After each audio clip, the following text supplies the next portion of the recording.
Evet arkadaşlar, 100'lük kuba çıtamız Gold. Bunu 200'lük 7,5 strong yapacağız. Ondan sonra işlemlere başlayacağız. Dışına hiçbir şey yapılmayacak. Sadece alt motoru komple yapacağız. Alt takımı şaseden ayırdık arkadaşlar. Hafif şurada benzin akıntısından dolayı sararma var. Hep o da kaynak olmuş.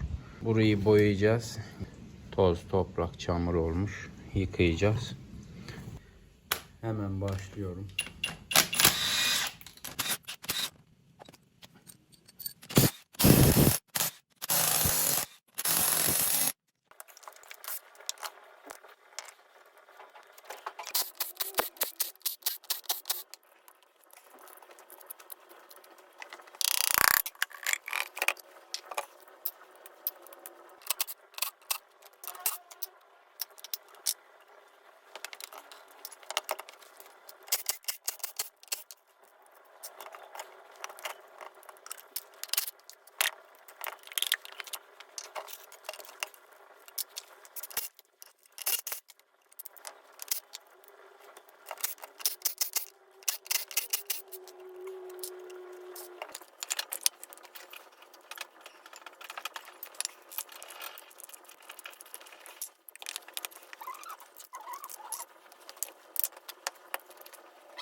Tekrar kullanacağımız parçaları benzinle yıkayıp pisliklerinden arındırıyoruz. Silindir ve üst kapağımızı yıkamıyoruz.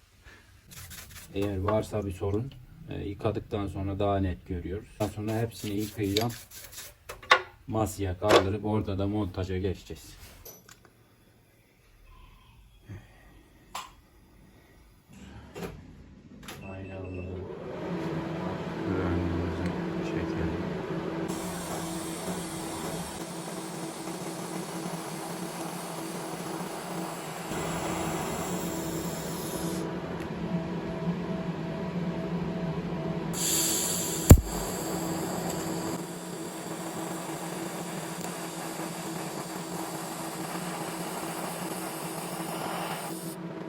Fazla ısıtmadan kremimizi kaynattık. Şu an her şeyimizi hazırladık. Kremimiz hazır. Silindir üst kapağımız 200'lük. 70-21 debriyaj tası. Bademcik.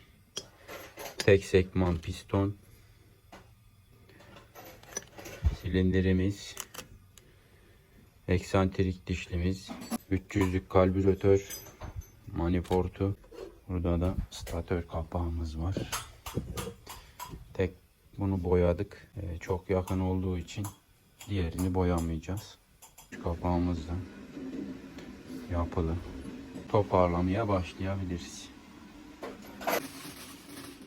Marşmelimizi yerine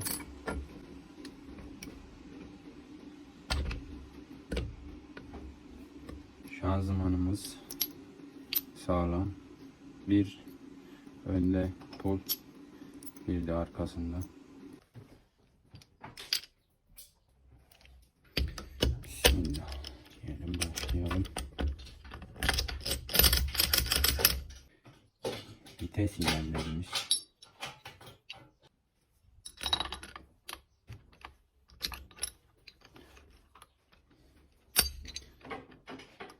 Bunları ters takma gibi bir durum söz konusu değil.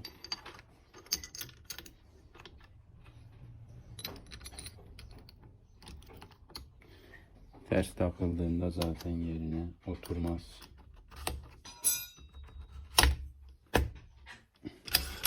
Bunları taktıktan sonra poşete veriyoruz.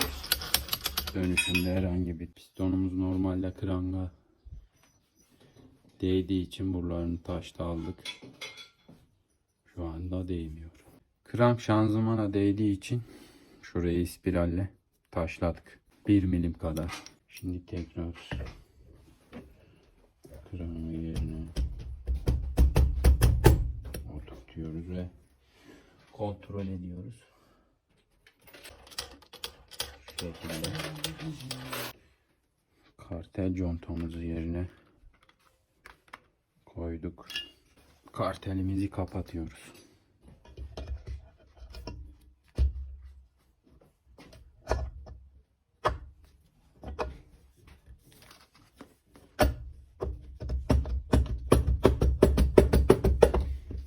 Hafif sağ sol yaptık. Komple sıkmadan önce diğer taraftaki vidayı yerine takıyoruz. Bütün cıvataların boşluklarını aldık. Şu anda karşılıklı bir şekilde sıkıyoruz. Şu anda hepsini sıktık. Eksantrik dişlisi ayarlanmış. Şurada noktası var. Rankta da noktası var. Noktasının noktasına getirdikten sonra krank ikisi de yerinde. Tam ortasına getirip bastırıyoruz. Yay itici parçası.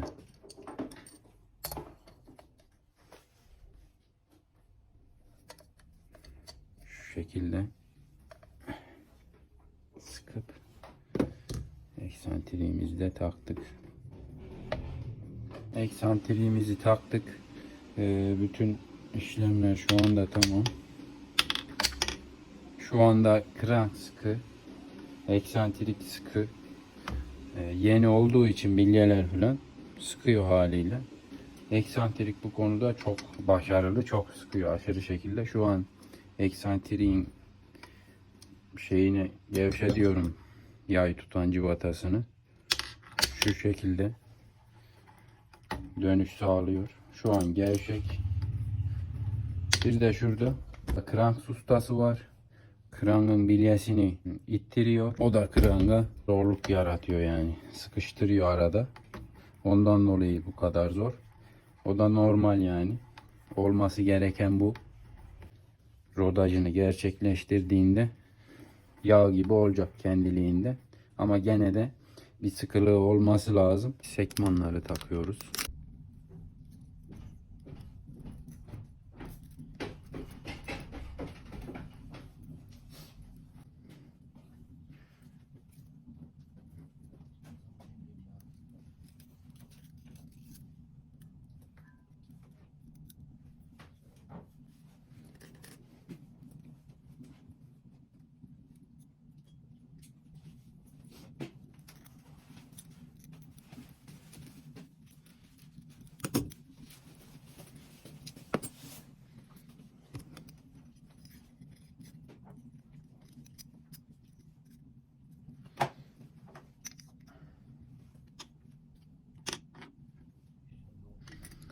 Yukarı gelecek.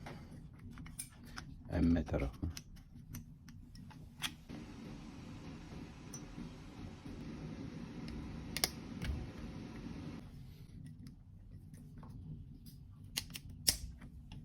Yağlıyoruz. Kuru kuru çalışmasın diye ilk başta. Kuru kuru hiçbir şey çalışmaz.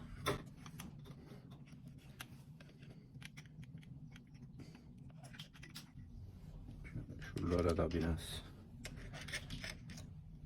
yağlayalım.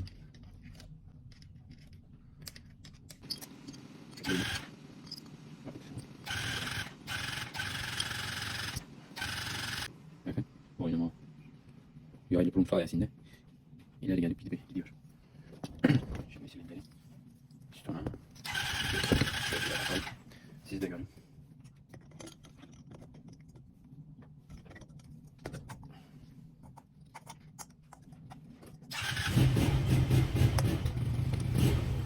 Sağ sol yaparak yerine sıkıştırıyoruz.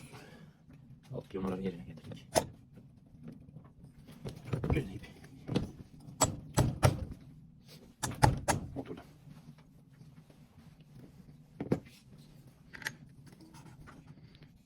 Piston tam aşağıda.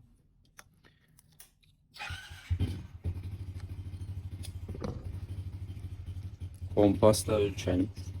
Kaç milim çekiyor? Tam 80,5. Krankın kaç milim olduğunu da şöyle öğrenebiliriz.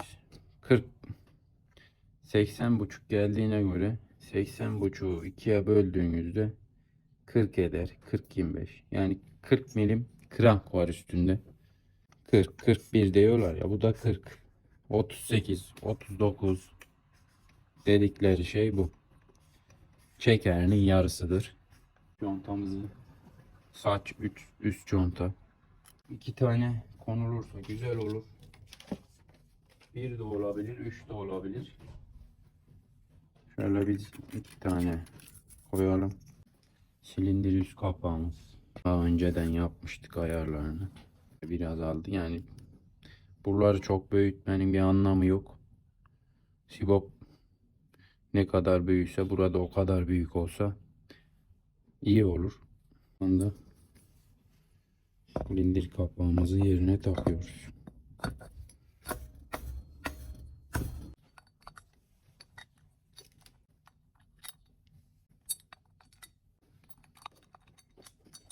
İtici milleri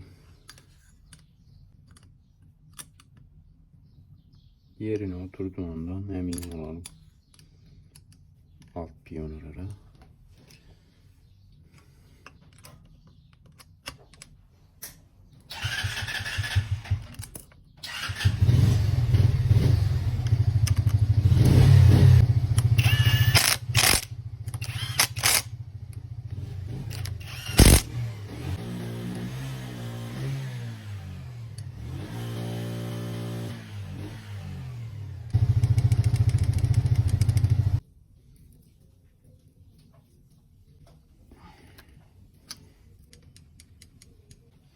On sentil de yapalım. Bu anda tamam. Şimdi yağ pompasını takıyoruz. Bir arkadaşımız yorumlarda bahsetmiş.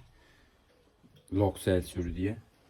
Arkadaşlar loksel sürdüğünüz zaman tekrar sökülmeye veya pompa arızalandığında tekrar sökmek istediğinizde zor sökülür.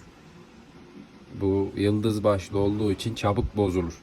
O yüzden loksel sürmeye gerek yok. Kolay kolay gevşemez. Güzel sıkıldığı zaman, yani güzel sıkmıyorlar, unutuyorlar. Bunlar gevşeyebiliyor, düşebiliyor. Ama yani bir loksel veya ilaç türü bir şey sıkmak doğru değil. Tavsiye etmem. Şimdi biz bunu, şurada ok işareti var. Tam gram miline bakacak şekilde takıyoruz.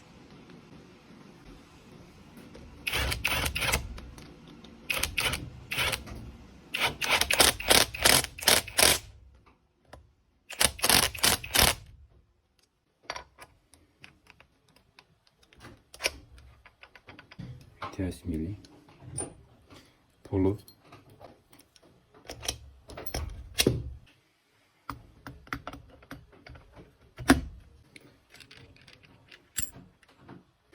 baskı bombası,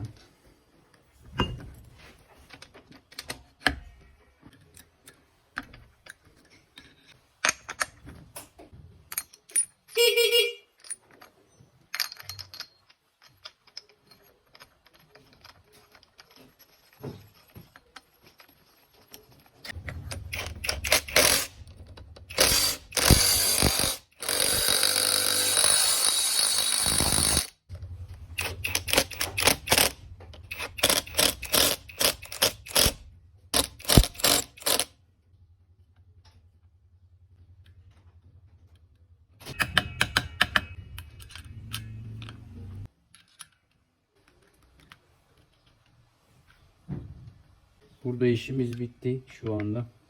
Kapağını takıp şunları kontrol edelim. Yeni olduğu için bunları set halinde geliyor. Bakın gevşekmiş. Kontrol etmesek yarın bir gün bu düşme ihtimali var. Gevşeyip kapağı yerdi yani, belli olmaz. Şeyimiz değil.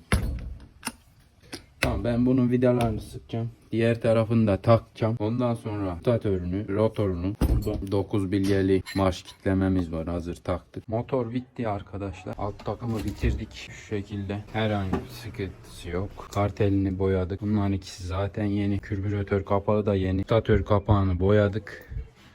Renklerde fazla değişiklik yok. Bu biraz daha çok simli olduğu için biraz çok belli değil. Güzel oldu. Şimdi şasesi de şurada. Taktıktan sonra kontrol yapacağız. Alt takımı şasiye koyduk. Şu an motor hazır. Şimdi bir test edeceğiz. Yola çıkıp testler bitince de sahibi gelecek alacak. Amortisöründe yağ yok. O yüzden biraz sıkıntılı.